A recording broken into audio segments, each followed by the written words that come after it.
Coming up, the new one from Jack Wolf Knives. I get another new old cold steel, and these EDC fixed blades deserve more attention. I'm Bob DeMarco. This is the Knife Junkie podcast. Welcome to the Knife Junkie podcast, your weekly dose of knife news and information about knives and knife collecting. Here's your host, Bob the Knife Junkie DeMarco. Welcome back to the show. I had a couple of favorite comments from this past week's episode. First one from our old friend, Nick Martino. Nick, thank you so much for this awesome comment. And this is just an excerpt of it. He says, "Thank you, Bob and Jim. Another fantastic video with 6 exclamation points throughout." That's how he does it. I love it. I know sometimes I don't comment, but I do try and always watch your content. And I just wanted to take a second to say thank you.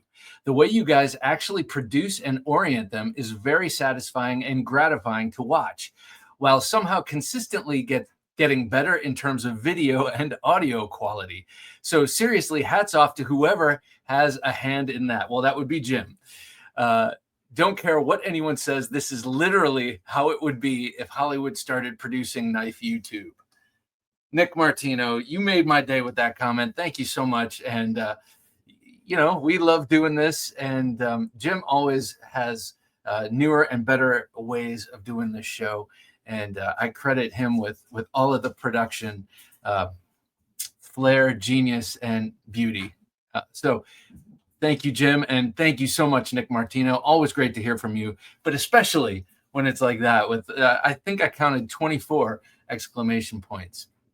Thank you, sir.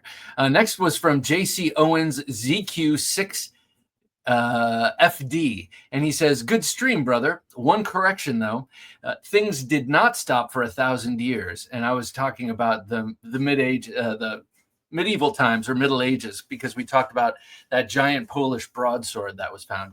He said, "People just thought that because of survivor bias. We now have plenty of evidence that proves the Dark Ages were not dark at all. That 1,000 years was actually a time where great strides were made in art, philosophy, fashion, and more. We just had less stuff left over to prove it before." That's very interesting. And I know when we talk about the Dark Ages, that period of time, we're often talking about Western Europe. And yeah, there it did get pretty dark, but the rest of the world was still happening, still existing. A lot of things happened in the Muslim world and elsewhere. So thank you so much, JC, for that. And I appreciate you all watching and commenting. I know you all loved this show last week because I think we have a lot of double-edged fighter fans here. So thanks for watching, thanks for listening, and thanks for commenting. All right, that said, let's get to a pocket check. What's in his pocket? Let's find out. Here's the Knife Junkie with his pocket check of knives. In my front right pocket today, I had the awesome Hinderer Knives XM-24. This is I believe, first or second generation. It's definitely not a third. Third generation Hinderers came out with the tri-way pivot, and this is old school, but I love this thing nonetheless. This took me forever to find. I've had it, I'd say, a good 8 or 9 years at this point, and it was used when I got it. I love the shape of the Hinderer bowies, especially the longer XM-24. That extra half inch really allows the shape to express itself. It's kind of like that in cars. Think of a Ferrari Daytona with that long 12-cylinder engine up front. It just makes that car beautiful. And I think it has to do with the elegance of the length and the lines. And I would say that that is definitely the case in this. It is wearing an RC Bladeworks scale, aftermarket scale with linen micarta and an inlay here that still, after 10 years or so, is flawless. That inlay is a burlap micarta, sackcloth. Let's be biblical and call it sackcloth. Really awesome knife, super sharp, a little bit thick behind the edge. I've thought of having this reground a few times, but just kind of never pulled the trigger. I don't really need that to be a hollow ground blade, but it would look cool, and I would enjoy cutting stuff with it, I bet. So that was front right pocket. I also had in my front right pocket, in a slip, the beautiful Great Eastern Cutlery Viper. That's the number 47.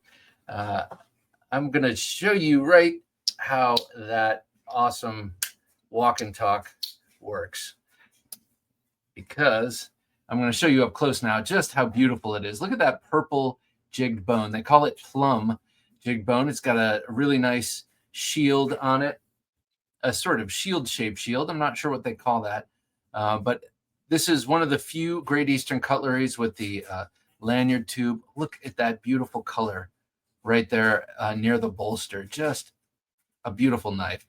This was the GEC model way back in the, 2012 or something, that got me really stirred up about the company and about swaybacks and Wharncliffes in general. This one is from 2020, and it's a factory second because there is a little crack right somewhere. I can't remember where it is. Oh, right here. Just a little tiny crack. And so could not be sold as a regular, so it was given to me, actually, I believe. So I love this thing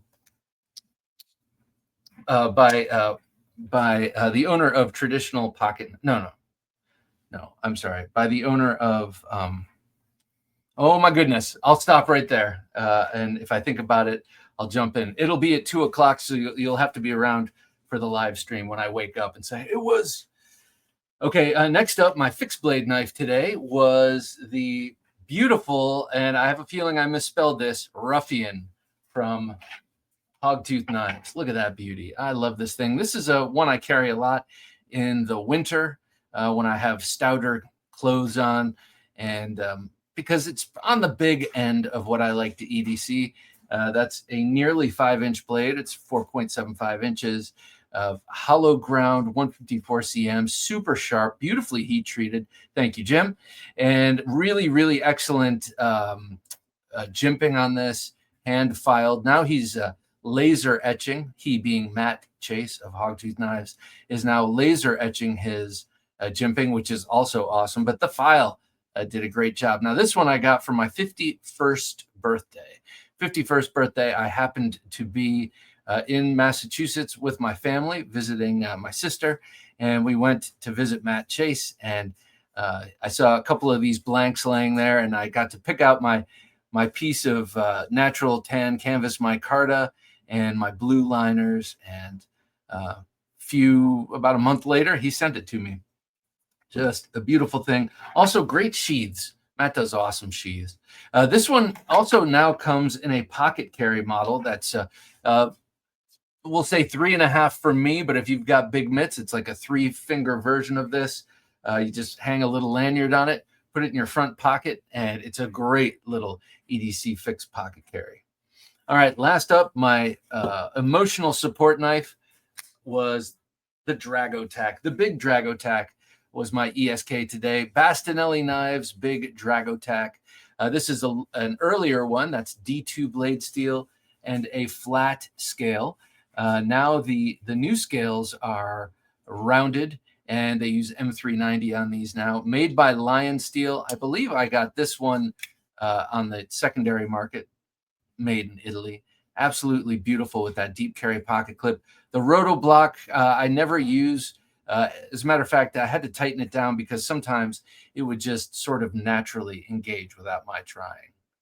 So this is what I had on me today. What were you carrying? Do let me know. I had the Hinderer XM-24. I had the Big Dragotac as my ESK. I had the Hogtooth Rufian and the GEC, that's Great Eastern Cutlery, number 47, also in the front right pocket. All right, coming up, let's check out some Knife Life news. The Shockwave Tactical Torch is your ultimate self-defense companion, featuring a powerful LED bulb that lasts 100,000 hours, a super sharp crenulated bezel, and a built-in stun gun delivering 4.5 million volts. Don't settle for ordinary. Choose the Shockwave Tactical Torch. TheKnifeJunkie.com/Shockwave. You're listening to the Knife Junkie podcast, and now here's the Knife Junkie with the Knife Life news. All right, first up in Knife Life news, we have, man, it's a constant stream of WE and Civivis, and they're always sweet. First one is from WE Knife. This is the WE Winsome. The WE Winsome. I'm going to say WE Winsome. This is an in-house design, and much unlike the name, it is a little bit menacing, and I do like that about it. This is a 3.75-inch M390 blade. Look at that. I think this is beautiful. The one thing I don't appreciate is there's no finger guard, so you could slide up onto that blade. That slightly reduces the menace factor, but I'll keep going on. Beautiful slender drop point blade with a long swedge all the way up the back of that blade, which I find extremely fetching. This is a front flipper and a thumb stud thumb stud opening blade. And I don't have any confirmation of this, but it looks like that thumb stud is also a blade brace, much like the XM-24. You see how the XM-24, the thumb stud nestles in right into the handle as like as a stop pin, basically. That's kind of what this looks like to me. So really nice looking blade, 3.75 inches, titanium frame lock, as you would come to expect. Really nice lines on that as well. And it has a very large, beautiful inlay on both sides. The version you're looking at right now is the Damasteel model. That's a Fafnir pattern Damasteel. And this one has a Timascus inlay, which is kind of trippy and cool. It reminds me of those light shows they would have at those psychedelic concerts in the 60s. The others are a little more plain, as you would expect, and come with different various carbon fiber inlays and such. I like this black one the best. I think that's up on screen. But you can go to Knife News and click through and check out all of the different versions of this on the WE website. Quite nice. 4.73 ounces.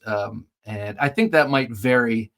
I would imagine the Timascus version is slightly heavier because the inlay is in carbon fiber.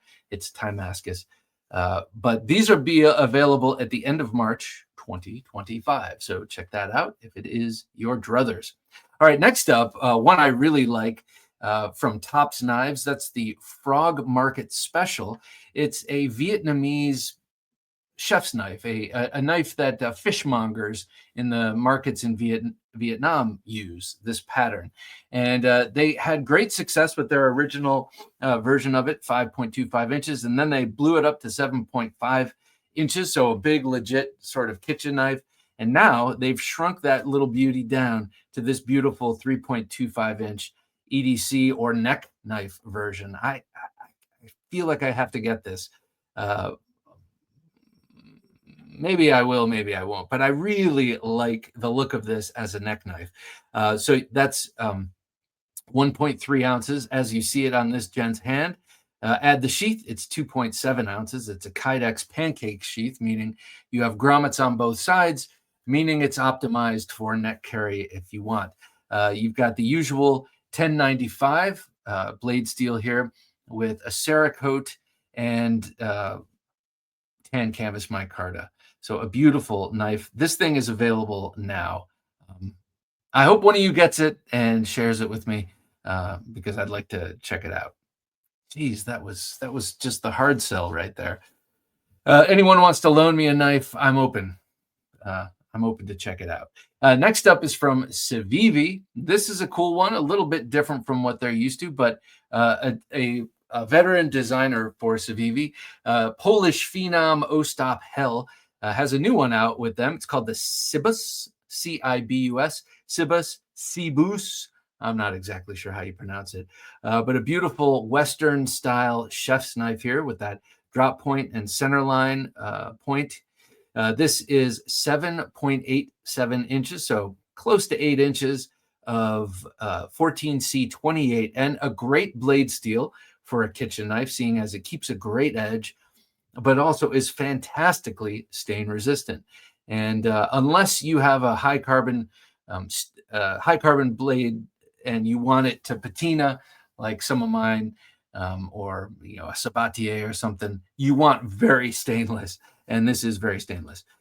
You've got a full tang here. That orange G10 is the only color they have it in, as we speak, but a really nice blade. Also a crowned spine on that sucker, so quite beautiful. This also will be available at the end of March.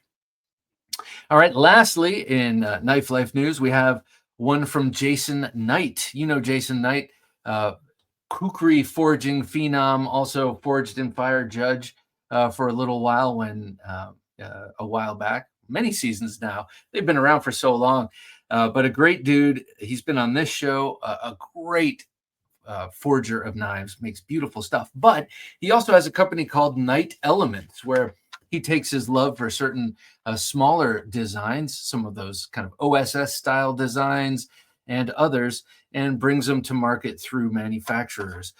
This latest one is an XL version of his very stupendously popular Hummingbird. The Hummingbird model looks pretty much exactly like what you see on screen, except it was a bit smaller. This one, the XL that you're looking at, excuse me, has a 2.84-inch OS 10 blade. So the XL model is 2.84. That tells you how small the Hummingbird is itself. Aptly named. Hummingbirds are small and light. Well, this one is just kind of like the big cousin. And so it's adding 0.4 inches, so almost a half inch of cutting edge on that OS 10 recurve blade, which he calls a shark clip point, I believe. Really nice looking blade there. Handles are G10, and they appear to be contoured, but also very nicely knurled and checkered with a faux bolster. Very cool looking. Comes with a black injection molded sheath, and well, the Kickstarter is live. So if you're interested in this, you can go to Kickstarter, or again, oh, that's a nice shot right there, actually, with the original Hummingbird, which, like I said, just sold like gangbusters, and then the XL there. But you can go to Kickstarter and check it out. You can go to Knife News. There's a link through there, and check it out and become a supporter. Get yourself a Knight Elements Hummingbird XL. All right, still to come on the Knife Junkie podcast, the state of the collection. I'm going to show off a cold steel I just got. I'm going to show off a Jack Wolf knife that's new and just so fine. But I want to remind you to check out our newsletter. You're like, a newsletter? Why would I want a newsletter? I tune in to this show so I don't have to read. Well, this is a good read, and it's a weekly read, pretty much. And it's a thought, it's an expression, it's a little pithy maxim about something knife related I'm thinking of. It also has cool pictures. It has cool pictures, and that's what people really tune into it for. But the reason you want to get the newsletter, even if you don't open it, but I highly recommend you do, is that if something happens, if we go dark here, because the powers that be, the man is closing us down, I can still get in touch with you and tell you all the important knife stuff you need to know. So sign up for the newsletter at TheKnifeJunkie.com/newsletter. Want to sell your custom knives online? With LaunchCart, you can easily create your own e-commerce store. No coding required. LaunchCart is designed for knife makers like you, with built-in tools to showcase your craftsmanship, manage orders, and grow your brand. It's fast, flexible, and even includes low-cost payment processing to help you keep more of your profits. Start your online knife store today at TheKnifeJunkie.com/launch and turn your passion into a business. I like that. I like that liner. Pretty cool. Plus, LaunchCart is an American company, unlike its its biggest competitor, let's say, that we all know and we all hear advertising on podcasts. So check out LaunchCart. That's what we use, and it rocks. All right, first up is the brand new one from Jack Wolf Knives. Now, I've been talking about them coming out with one of these for a long time because this knife has been one of my favorite for a long time. I'll start with this. This is the Venom Jack. It is a slip joint with that beautiful downward angled Wharncliffe blade with the trapper handle. This has been one of my favorites, and especially the one on top. I mean, when the pattern was first introduced with this one down here on the bottom, I fell in love with it, carried it religiously. But then when this second one came out, the colorway, just the look of this was so beautiful with that dark wash blade, the dark washed and tumbled titanium bolsters, and then that dark matter red carbon fiber. It just knocked me off my feet. And then they came out with this. I knew, I was hoping, hope against hope, that they would come out with a flipping, locking version of the Venom. Well, they did. It's the Diamondback Jack, and here it is. And I, again, got the most cool colorway, if you ask me. That really fine weave canvas, or linen micarta. It is a green, sort of an olive drab next to the dark tumbled acid washed titanium bolsters here, and then a bronzed clip with a stone washed S90V blade. To me, it looks like a piece of World War II kit, like if they during World War II issued really swanky sort of folding knives for the troops. It would look a lot like this, I would imagine. And it's just, I think it's beautiful. I just absolutely love it. Also, this is my first Jack Wolf knife with a tumbled finish. I have a lot. I have a number of them with the darker blades, either full-on black or DLC coated or acid tumbled like this. And then I have a lot of grinder satin, but and a lot of hand rub satin. But I haven't had the tumbled finish, and I love it. It works so great on this design. And then the what do you call those things? The pulls, the machined pulls there actually act as great middle finger flick points. So you can either, I'm going to use this hand here. You can either bury the meat of the thumb in that little fuller to flip it open, or you can get your fingernail in there, and it just works great. I'm a huge fan of these Jack Wolf knives. They are so good, and I don't run mine through the paces too much. I mean, the most work I do with these is cut heavy cardboard. I've done that quite a bit with my Jack Wolf knives, and they are built stout and ready, and they do great on that. But if you want to see someone, cut a little more harsher, do a harder job with these, check out Scab's video with one of these. He really puts it through its paces.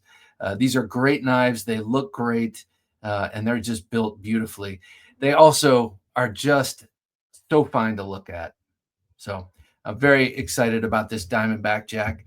And I have to say thank you to Ben, who sent me this. It is just beautiful. All right. 3.25 inches, by the way. And it does come with a filler tab on the blade, 3¼ inches on the blade. And if you want to remove that pocket clip, you can. It also comes with a bronzed filler tab to fill that in if you're more of a pocket slip guy. But for me, this rides beautifully in the back left pocket next to my bandana. That's where all of the Jack Wolf knives go that have clips and flippers. All right, I'm going to close these up. And as I do, you'll get to soak up the amazing walk and talk of these Venom Jacks. This one here, possibly my favorite of the slip joints to have come out so far. Not just the pattern, but this exact way. All right, next up, this knife has been out and around for a long time, but I finally got around to getting it, and that is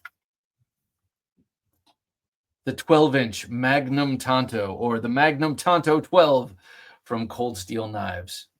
I'm going to put this under the cam here. It is something else. I am so happy to have this.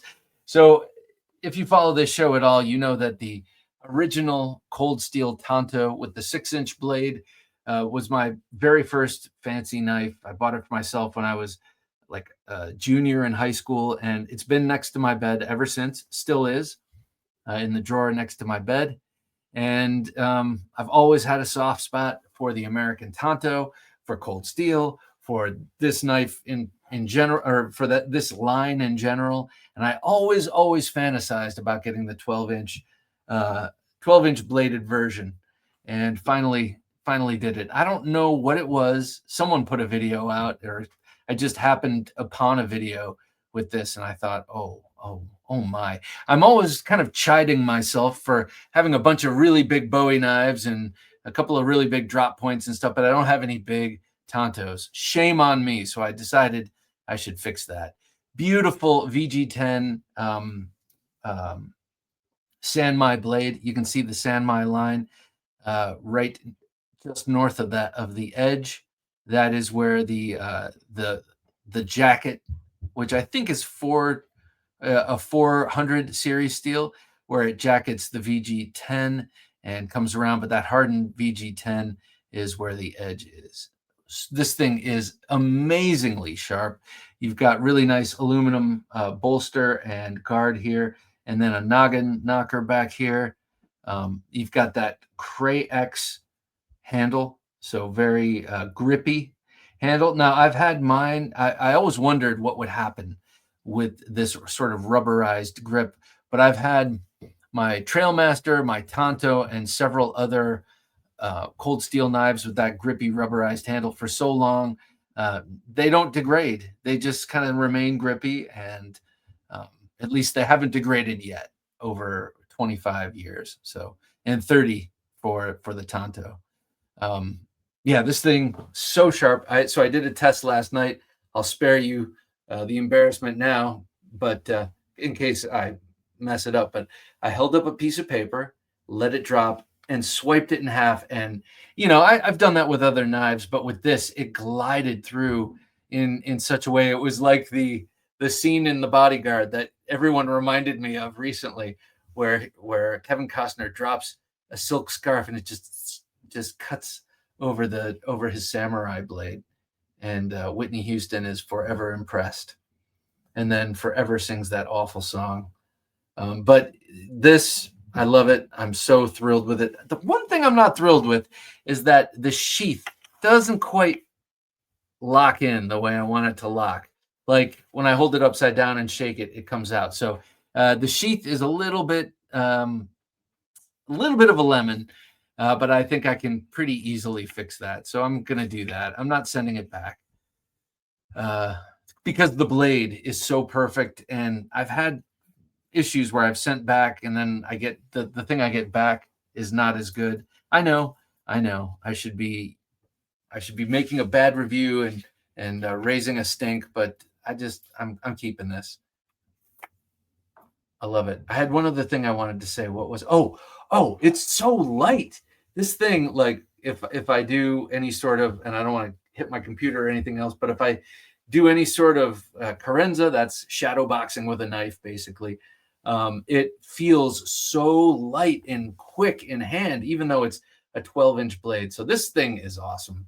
It's making me want the 12-inch Warcraft Tanto, which I think is heavier and stout in a different way. I know it's got a wider blade, and it comes in 40-34 or 3V.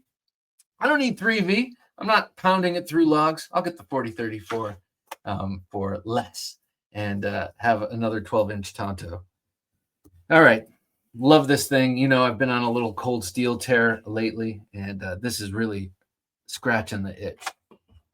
All right. Before we get to our main topic of conversation, which is really awesome EDC fixed blades by custom makers that need more attention, especially by me. Check out this. We have I Collect Knives. What's your superpower?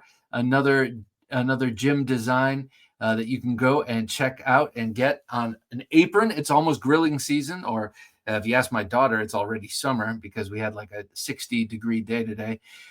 It's time to get that apron for grilling, or in my case, griddling season. You can get a water bottle, you can get a teddy bear, you get a hat, you get a shirt, and a whole host of different things with this cool logo on it. I Collect Knives. What's your superpower? All right, let's talk about small fixed blade knives by custom makers that deserve more attention. The first one that jumped to mind when I thought of this topic was this one.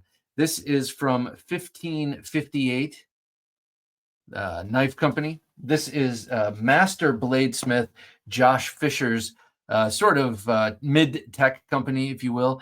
It's not mid-tech. He makes everything himself, but well, I guess he has the blanks water jetted, but we're talking about a man who makes incredible mastersmith style forged knives.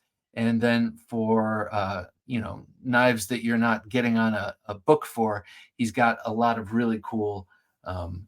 He's got 3 really cool small fixed blade models. This one to me just takes the cake, though. It is the Revere, or if you're from Boston, it's the Revere, right? Isn't that how they'd say it? It is a beautiful recurve blade of 1095 blade steel, and I love the dark tumbled look of it. It's nice and thin. This makes a great everyday carry fixed blade knife, and I don't carry it enough. I realized I'm not sure why. It could be because the sheath is a little tight, or it could be that the sheath is a little tight because I don't carry it enough. But I do have that DCC clip on it, so I take it seriously as a carry blade. It's got a nice Coke bottle cross section when you look at the handle here, and a nice flare out at the pommel. Incredible ergonomics, really beautiful. This man, Josh Fisher, has a daughter who is, I think at this point she's like 16 or so. She's a teenager. She got her journeyman smith's certification the same time Matt Chase got his at the same blade show. I think that's awesome. I love that. Something about that just tickles me. I mean, just because, Matt Chase has been making knives for 30 years, and she was raised by a master smith, and boom, she's like 15 years old and getting her journeyman smith. So I'm sure she's well on her way to getting her master smith certification. They also, I was just looking on the website today, they have a really cool recurve Tanto that is for hunting. I swear it's a beautiful design. It looks pretty gnarly, and B, very much sold as a piece of outdoor kit. It's not Mall Ninja recurve Tanto. It's legit. And then there is another hunting model that looks similar to this without the recurve. But this was my Blade Show 2022. I don't know. I kept showing this off to everyone. I really love this knife.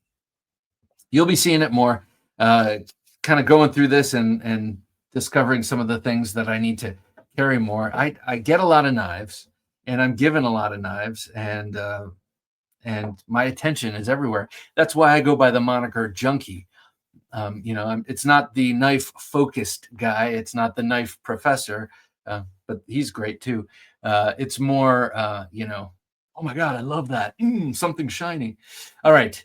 Next up is from Josh Mason and Bright for War Knives. Now, he came up recently. Someone was asking me on Thursday Night Knives for a recommendation of someone who could wrap a knife of his. And I said, I don't know if he still does this anymore, but he wrapped a knife for me. I'm not showing it tonight.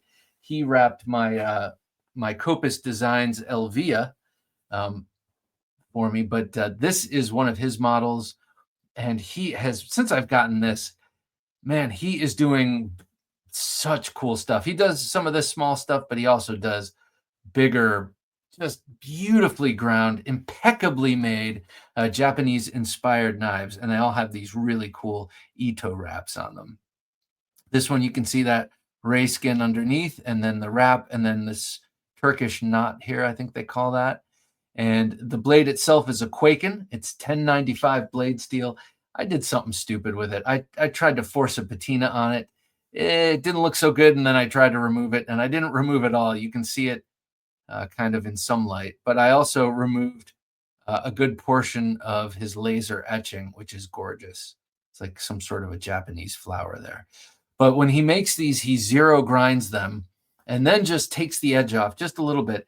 The relief edge, the cutting edge, just a titch. So it's super, super sharp, extremely thin behind the edge, but he knocks off just a little bit there at the cutting edge to make it, a little bit more robust. Josh Mason, Bright for War. This Quaken rides really nicely around the neck. That's my preferred carry for this one, I gotta say. It's definitely a great neck knife. The sheath is a little wide, or at least when you look at it, you're like, are you sure that's a good neck knife? That sheath is a little wide, but actually it's perfect. It's very light, and it's got a nice, I don't know, wideness to it. Let's call it surface area, so it's not swinging around under your shirt so much. So a great knife. But if you don't like neck knives, I know a lot of people don't.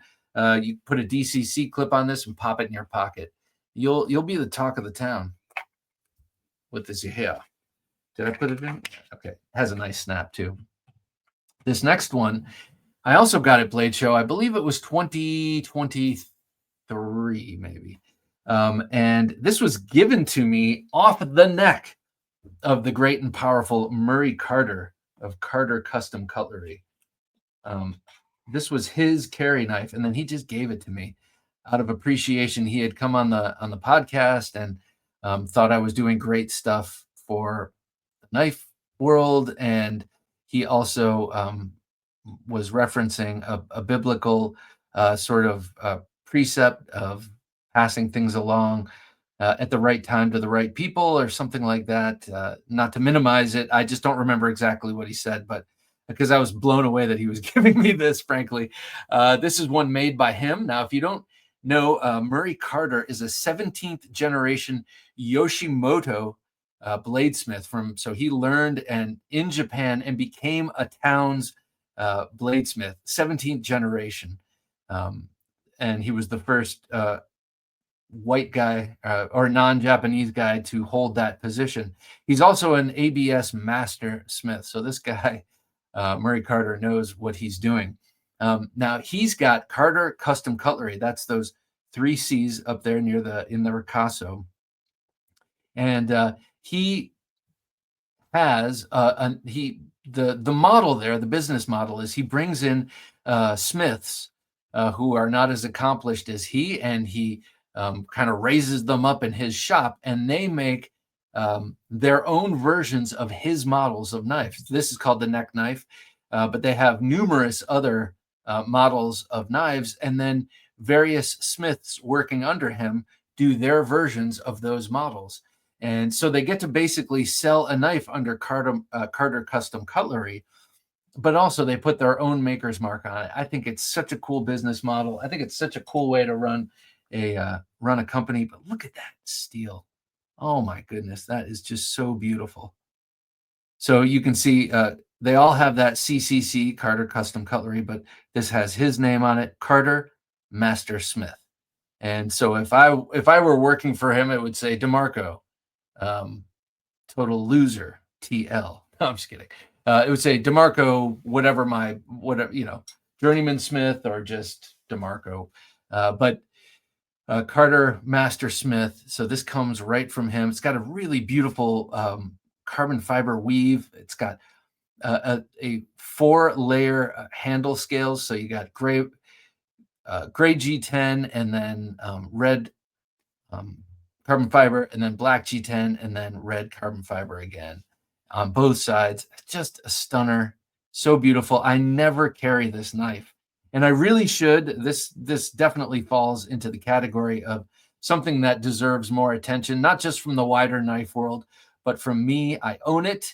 I should carry it, but it's so special that I don't know. I just don't carry it much, if ever. I carry it around the house occasionally.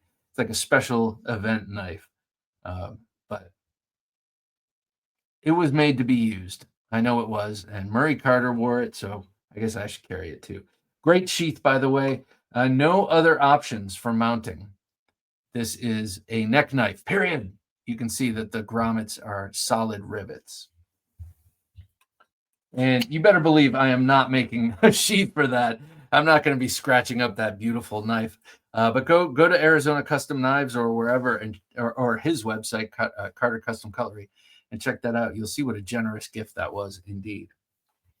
Next one, this one I got on the secondary market, and there are others from this maker that he does weekly drops. There's a Chris that he makes that I just have to get one of these days. But this is from Ribsplitter Knives. Ribsplitter Knives, that's Matt Carlson. He's the maker. And this thing is called the Draug. I know I always say it like that. Forgive me. The Draug. Draug is a Russian word for zombie, I believe he said. But in his sort of rustic style, I really caught on to him with his Pikal style knives. He's got some really fantastic Pikal style knives. And this is one of them. I just think it's so beautiful. All out weapon. This is not something you're using for anything else, I got to say. A really nicely contoured handle, so comfortable in hand, nice and thin. It's got that sort of ancient look. He has a really cool process for aging the steel on his knives. Listen to our podcast to find out what that is. Also, because I can't remember exactly. He does some cool stuff, a combination of weird materials to get it to look like that, look like an artifact. There's his maker's mark.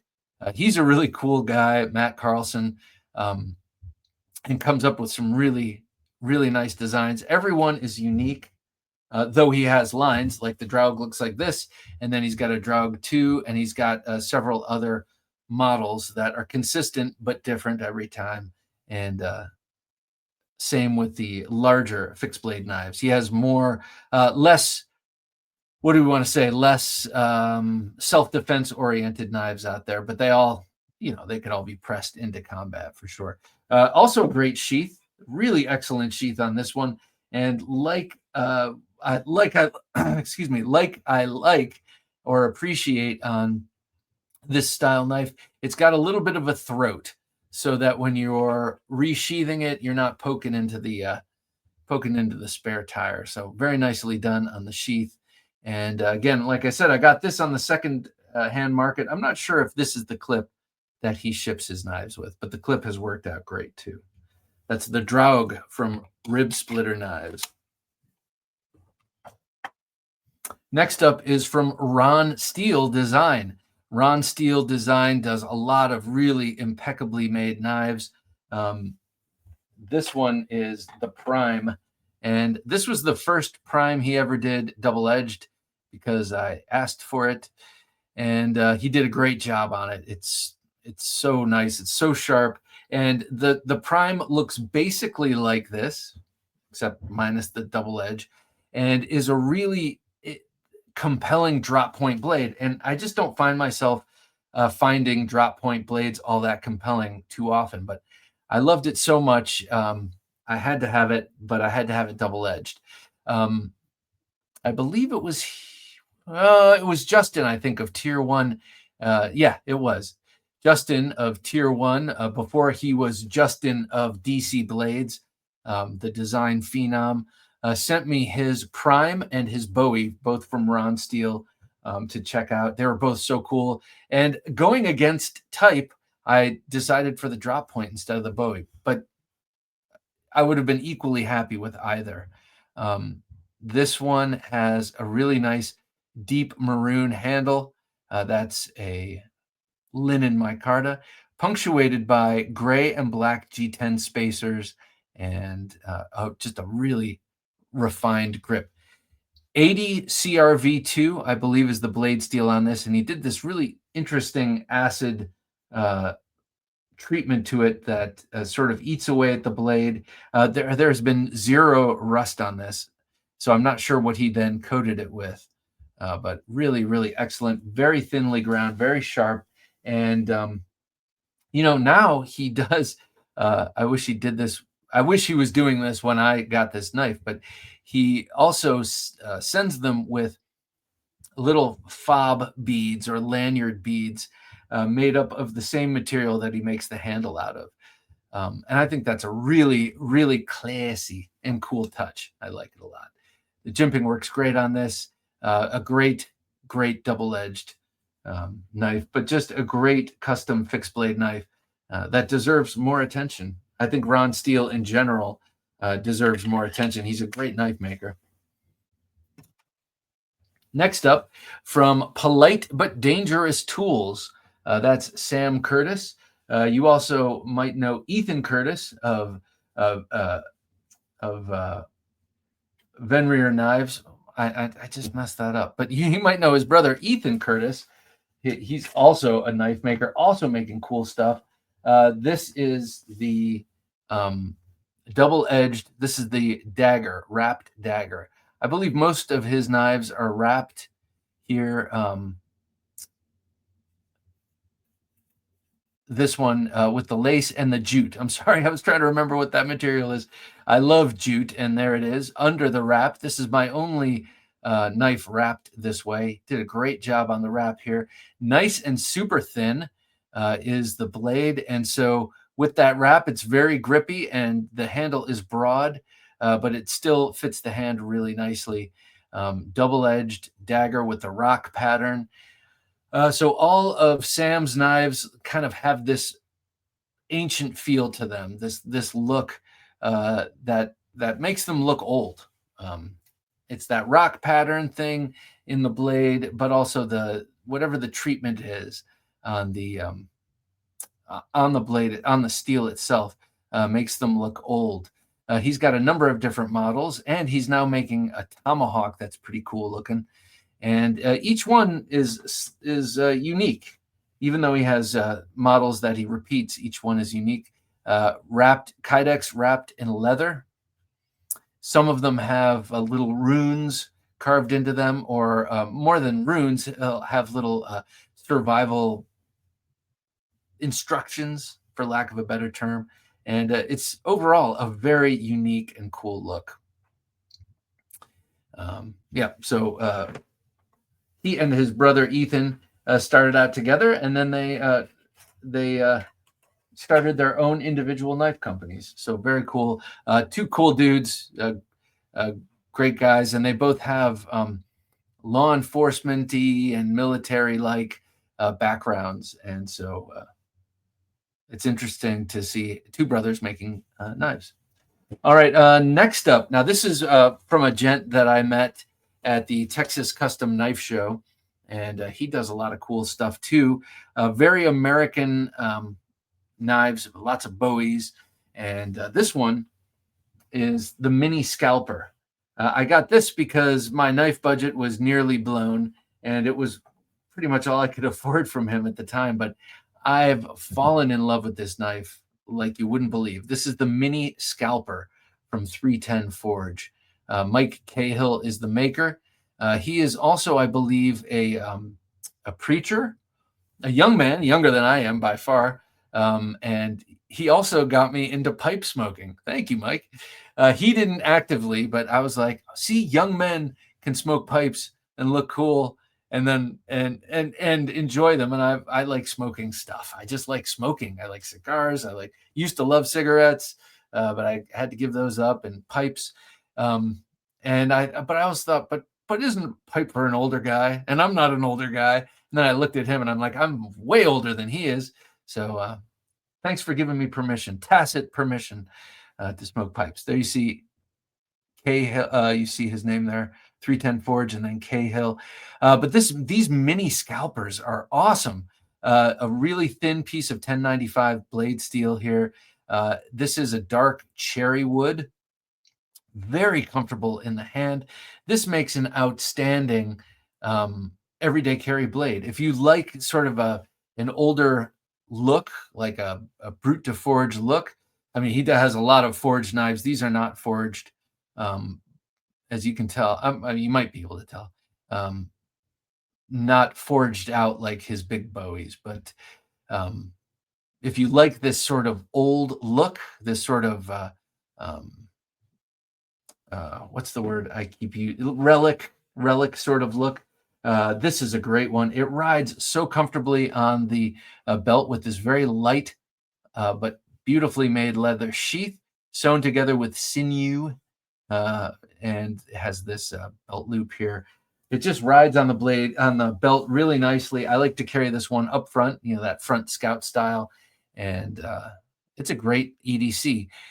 This is so sharp. I mean, you can see it's like a 1/16 of an inch thin. It's very thin. And then it's got a zero ground edge, basically, with a little bit knocked off at the very, very edge. But I mean, it is screaming sharp. It's irresponsibly sharp. but also rides really easy, very light, and has an old school look, which I just love. Check out 310 Forge, and by the way, it also looks nice in the sheath. It's a nice overall package. But check him out. Like I said, 310 Forge. Follow him on Instagram. You can follow all these guys on Instagram. That's where I found many of them, there or at Blade Show. Yeah, one of these days I'm going to hire him I'm going to commission a larger style knife from him. Pardon me. Okay, next up is from Brent Smith. Brent, great guy who I first knew on Thursday Night Knives. He would comment, and then I met him in person at Blade Show 2021, I think it was, and he had started making knives, and now he's got an awesome company, Bald Man Knife and Tool, and he gifted the channel 2 knives, one of which I gave away. The other I very generously kept for myself. This is so cool. This is his thicker clipper Tanto. Now he does a clipper style blade, it's called, and that's a drop point. And then he does the thicker clipper, which is a thick version of that. And then he does the Tanto versions. And man, talk about an extremely useful knife. This is so stout and sturdy and ready to go, but very hollow ground and very thin behind the edge. So it's slicey as all get out. And then you have an extreme American style Tanto, almost looks like a chisel. That front edge is so steeply inclined. I dare say that I know that this was not intended to be so, but this could be a really great self-defense knife, because you have that secondary point. It's so extreme. It would do a lot of damage, but the penetration is also excellent because it's got a wedge-like front that's flat ground and razor sharp, and then second, the primary tip. So this thing would be great for that, but you're not using it for that. Neither am I. This is a great all-around work knife. Feels awesome in hand. It's got sort of an octagonal cross section to the handle, because the handle is broad enough and chamfered enough that and the blade stock is wide enough that it turns out sort of octagonal. So any grip you grab it in, it's comfortable. I have used this to scrape glass. This is great for that purpose. You ever have old stickers on your car you need to scrape off or something like that? This is awesome for that. But also, I do know that friends of Brent use this in construction and all sorts of other things. He's got a brand new design out that is really cool. It's very different from this. It's larger. I can't remember what he calls it, but it's got a really nice descending edge drop point that looks like it's ready for work all day long. Really cool knife. Great jimping on this. Bald Man Knife and Tool deserves more attention in general, but I'll say this thicker clipper Tanto is the one I have the most experience with, and it is great. We gave the other one away for a Gentleman Junkie knife giveaway, and if you're not familiar, the Gentleman Junkie is the high tier of support on Patreon, and every month we do a giveaway, and that was an extra special giveaway that month. You can go to TheKnifeJunkie.com/Patreon to check out all of the details. All right, penultimate in our selection here is from Chris Stroop and Stroop Knives. This is his SD1, and I don't see much about the SD1, maybe because it's sort of specialized. Maybe there aren't too many people who like push daggers. I love push daggers, and Blade Show 2023, my main mission was finding a push dagger, a great custom push dagger, and I found it in this here SD1 from Stroop Knives. This has an incredibly comfortable handle. I've decided that with push daggers, I like it where the knife protrudes between the forefinger and the middle finger, not the middle finger and the ring finger. I have a couple like that, and those are fine too. But this, to me, I like the control, the feeling of control with this. This, I believe, is 80 CRV2, and it has an extremely comfortable handle. Now, They have changed up. They've modernized a bit. But when I first talked to Chris, had him on the show a couple of times, they were hand making all the blades and then machine making the handles. So all the handles, all the ergonomics are exactly the same. But then your rock pattern on top will vary from knife to knife. This one has an excellent sheath that I prefer, sort of appendix carry. You can see that it's got that double DCC clip that looks a lot like it's a gun clip, basically gun holster clip. But I like it riding in the waistband right up front, kind of at a tilt like this, and then the handle itself kind of comes over the belt line like this. So it's a very comfortable push dagger to carry. Sometimes if they're pointed north to south, it's not as comfortable. It jabs in here and there. But this is really awesome. I have another one from him that I've used. This one I have not used, thankfully. This is used for one thing and one thing only. But the other one I have, I can't remember what it's called, but that knife is pretty awesome. And I know that his work is really stout and ready to go. He's a former Army man, and he currently trains his kids. You can see, if you follow him on Instagram, you can see him training his kids in various shooting engagements, and it's pretty cool. But this SD1, if you like push daggers, I highly recommend this. It is awesome. It's not the sliciest knife on the block, but that's not what it's for. The SD1 from Stroop Knives. One I have to carry more. All right, lastly, this one deserves more attention in general, and I'm going to give it right here. This is from Knives by Nuge. This is the Primitive XL. The Primitive XL. I've talked about this quite a bit because I just got it. I really, really love it. The Primitive in general is a cool knife, and I have the Primitive Wicket, which is a smaller version of this. But the handle wrapped in jute, that's kind of what tells you it's a Primitive, and also the Scandi ground blade. He has a number of knives similar to this. He's an outdoorsman, he being Tom Nugent, hence the Knives by Nuge. Tom Nugent is an outdoorsman. He makes great outdoors, camping, hunting style knives. Most of them have regular sort of traditional G10 or micarta scales, but I love these primitive ones with the jute twine wrap. They're so comfortable and they remain nice and thin. They're really nice to grip. I like the feel of the jute. Even on the small one I have, when it's against my naked skin, like in the summertime, under my t-shirt, it just feels good. It feels better than textured G10, in my opinion. Plus, it's much thinner.